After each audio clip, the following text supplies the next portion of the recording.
a paz de Cristo. Segundo Reis, capítulo 7, versículo 1, diz assim a palavra do Senhor. Então disse Eliseu: ouvi a palavra do Senhor. Assim diz o Senhor: amanhã, a estas horas, mais ou menos, dar-se-á um alqueire de flor de farinha por um ciclo e 2 de cevada por um ciclo à porta de Samaria. Meus irmãos, no final do capítulo 6, fala sobre a fome, que ela reina em Samaria, uma fome terrível. Tem até um caso de 2 mulheres que ambas dão a entender que vão comer seus filhos. A primeira dá seu filho, as 2 comem, mas a segunda, quando é para dar o seu filho no dia seguinte, ela o esconde. E aí ela grita, a outra mãe ela grita pelo muro da cidade e o rei ele ouve e ela fala: olha, cozemos, pois o meu filho comemos. Mas disse a outra: dai teu filho, comemos. Ela o escondeu. Aí o rei, tendo o rei ouvido as palavras da mulher, rasgou as vestes quando passava pelo muro. O povo olhou e viu que trazia pano de saco por dentro dele. Ou seja, o rei se viu em grande aflição pelo povo estar passando fome. O rei ele se sentiu constrangido, se sentiu mal, porque falou: o povo está passando fome e ele, como o rei, como o chefe de estado ali, ele se preocupou, ele ficou mal com aquela situação. Mas aí Elias ele prediz uma abundância de víveres, ou seja, ele prediz que a fome iria passar de alguma forma. No versículo de número 3, começa a narrar a história de 4 leprosos que estavam à porta da cidade, estavam uma fome terrível.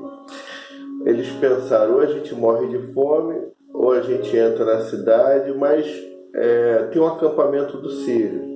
Lá deve ter comida e fartura. Vamos dar um pulinho lá, porque se eles matarem a gente vai morrer de qualquer jeito de fome. Se eles não matarem, a gente vai lá e come. E eles foram ao acampamento do Sírio, porque nessa época o rei ele procurava matar Eliseu por conta da profecia que tinha dito sobre a fome. O rei procurava matar, eles já sabiam que de alguma forma iriam morrer. E quando esses leprosos chegam no arraial do Sírio, diz assim no versículo 5: levantaram-se ao anoitecer para se dirigirem ao arraial dos Sírios, e tendo chegado à entrada do arraial, eis que não havia lá ninguém. Eles acharam estranho, não tinha ninguém lá no arraial dos Sírios, mas eles continuaram. Aí eles foram até uma tenda, pegaram algumas coisas, voltaram, se esconderam, pegaram comida, ouro, depois foram até outra tenda, voltaram, se esconderam e achou aquilo estranho. Porém, meus irmãos, no versículo 6 fala: porque o Senhor fizera ouvir no arraial do Sírio ruído de carro e de cavalo, ruído de um grande exército, de maneira que lhes disseram uns aos outros: eis que Israel alugou contra nós os reis próximos deles e para vir contra nós, porque o barulho é de muito cavalo. E o que eles fizeram? Se levantaram e fugiram ao anoitecer. Não pegaram nada, deixaram tudo lá, largaram tudo. Seus cavalos, seus jumentos. Do jeito que estava o arraial, fugiram, foram embora. E aí esses 4 leprosos, eles entraram, saquearam uma tenda, saquearam outra. Mas aí no versículo 9 eles falam assim: poxa, não fazemos bem. Este dia é dia de boas novas, nós nos calamos. Se esperarmos até a luz da manhã, seremos tidos por culpados. Vamos avisar a casa do rei. Depois que eles comeram, beberam, eles foram até a casa do rei e anunciaram. O rei mandou algumas pessoas irem até o local para ver se era verdade, e foi verdade. E aí vieram todos aqui no versículo 16. Então saiu o povo e saqueou o arraial dos Círios, e assim se vendia um alqueire de flor de farinha por um ciclo, e 2 de cevada por um ciclo, segundo a palavra do Senhor. O que quer dizer isso aqui? Fome era grande. Eliseu, mesmo assim com a fome grande, falou, olha, no versículo 1, diz lá, a palavra do Senhor diz, amanhã, a estas horas, mais ou menos, dar-se-á um alqueire de flor de farinha por um ciclo, ou seja, o valor do alimento vai abaixar, vai diminuir. E as pessoas não acreditaram, porque a fome era grande, como que o valor do alimento vai diminuir? A gente sabe que quando a produção é pouca, o quilo dos alimentos vão lá em cima. E aí gera inflação e um monte de coisa. E aqui ele está falando isso, Eliseu. O próprio capitão, onde o rei se apoiava o braço, diz aqui no versículo 2, porém o capitão cujo braço o rei se apoiava, respondeu o homem de Deus, ainda que o Senhor fizesse janelas no céu, poderia suceder isso? É uma pergunta, mas é uma pergunta irônica. É tipo uma afirmação. Disse o profeta, eis que tu verás com os teus olhos, porém disso não comerás. Versículo 3 do capítulo 7. Então a profecia de Eliseu, ela se cumpre aqui, porque o homem de Deus falara, no versículo 17, dera o rei a guarda da porta ao capitão em cujo braço se apoiara, mas o povo o atropelou na porta e ele morreu, como falara o homem de Deus, o que falou quando o rei descera a ele. Ou seja, a profecia foi cumprida, o preço do alimento baixou e houve grande, a fome foi embora e ali houve grande alegria da parte do povo por conta dos alimentos que eles foram lá e saquearam do acampamento dos Círios.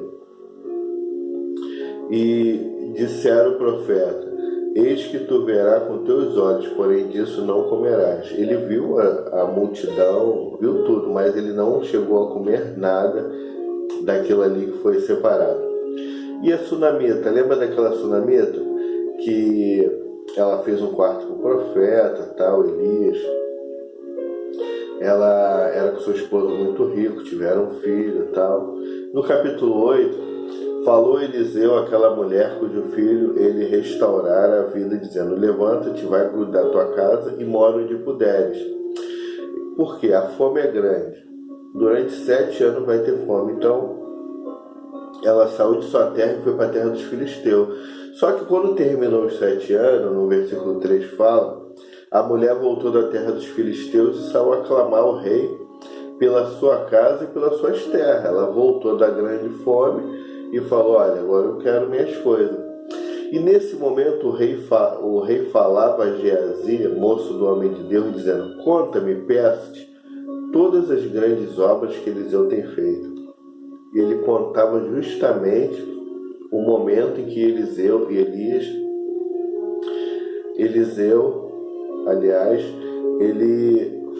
fez esse milagre aqui. Geazi contava o momento certinho que ele fez esse milagre da mulher, do filho que morreu.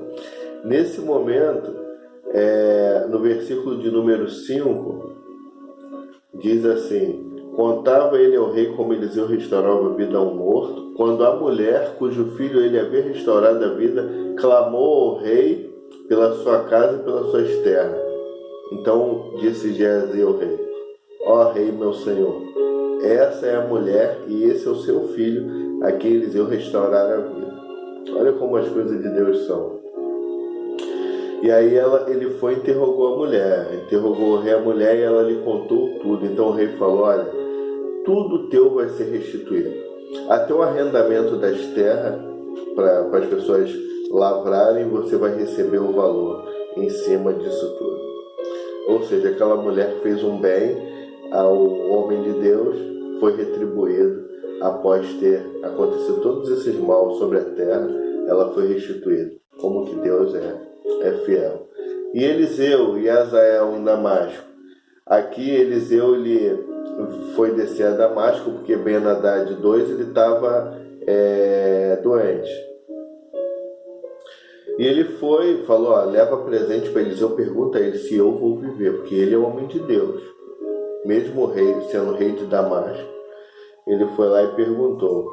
E aí, meus irmãos, no versículo 11 do capítulo 8, olhou Eliseu para Azael e tanto lhe fitou os olhos que este ficou embaraçado e chorou o homem de Deus. Vocês lembram lá no 1 Reis, capítulo 15, Elias, quando ele é usado por Deus para falar que quem se livrasse de Jeú, Azael iria matar. E quem se livrasse de Azael, Eliseu iria matar. Ou seja, Deus já havia profetizado que Azael ia ser rei da Síria no lugar de Ben-Hadad. Só que Deus mostrou para Eliseu que ele ia fazer uma maldade grande com o povo de Israel. Por isso que ele chorou naquele momento. E Azael, ele pergunta no versículo 12, por que chora, meu Senhor? Ele responde, olha, tu vai matar, vai tacar fogo, vai fazer crueldade com o povo de Israel. E tu serás rei no lugar de Ben-Hadad. No versículo 15 diz assim, no dia seguinte Azael tomou um cobertor, molhou o cobertor todinho em água, estendeu sobre o rosto do rei até que morreu. Foi lá e até que morreu. Sufocou o rei. E Azael reinou em seu lugar.